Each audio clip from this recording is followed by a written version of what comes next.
Have you seen the latest headlines that a ketogenic diet only works for 6 months? I'm Dr. Brett Scher, the medical director at dietdoctor.com, and it's headlines like these that really sort of drive me a little crazy, but make it that much more important to show how we have to dig into studies before reaching conclusions. And this one is perfect because on the one hand, you see people promoting the results from the study published in the BMJ that, look, keto diets help you lose weight better and have better diabetes remission at 6 months than other diets. It works. And then with the same study, you have people saying, see, keto diets work no better for weight loss and no better for diabetes remission at 12 months. It doesn't work. Same study, two different groups of people promoting it in two different ways. But here's the thing about this study. It's a meta-analysis of randomized controlled trials. So on the surface, that's sort of the highest level of evidence because you're taking these randomized controlled trials and combining them to see the main effect or the cumulative effect. But here's the problem. A meta-analysis is only as good as the studies included. So if you're going to create a very strong meta-analysis, you need to be meticulous about the studies that you include. And unfortunately in this one, that's just not the case. And that really complicates and confuses the results. And here's why, just a couple examples.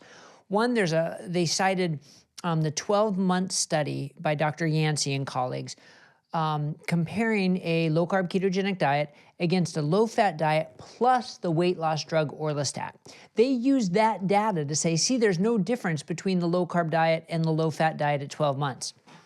But there was the weight loss drug involved in that study. Like, how could you include that in a meta-analysis comparing just two dietary programs? Because the weight loss drug, whoops, sorry, Mike, I'm getting a little excited here, but the weight loss drug was involved there. So that should never have been included. Also, when they describe in this article which studies they're going to use as definitions of low carb, they say less than 130 grams per day or less than 26% of calories. But then you look at one of the studies and they were eating 33% of their calories from carbohydrates. That should not have been included, but it was.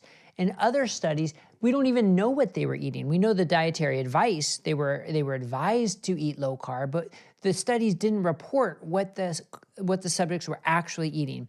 And then to take it even one step further, as if that's not enough, for some of their 12-month diabetes remission studies, they cite the studies that are 3 months or 6 months, not 12 months. They're not even citing the 12-month studies. I reached out to one of the authors, and to his credit, he got back to me, which I really appreciate. And he said this 12-month data exists, they just didn't cite it because they wanted one citation per study. That doesn't make a lot of sense to me either, especially if the intervention was 3 months, but then you're reporting 12-month data. Who knows what they were doing in that interim? So anyway, I could go on, but the point is, it's difficult, right? It's hard to do these meta-analyses well. And this highlights that. And unfortunately, I don't think this one was done very well. So hopefully this sort of, I don't know, you want to call it a rant, you want to call it a complaint, you want to call it analysis, whatever you want to call it. Hopefully this will help. I don't know if it's going to help encourage people to do better meta-analyses in the future, but hopefully it will help you understand the intricacies of meta-analyses and understand that just because an abstract or a headline says something, we need to know more about it, all right? Plus, actually, to sum it up, like, why would something work at 6 months and not at 12 months anyway?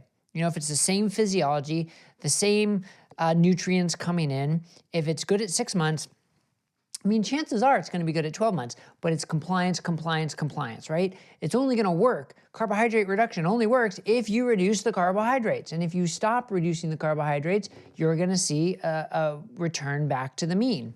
That makes total sense.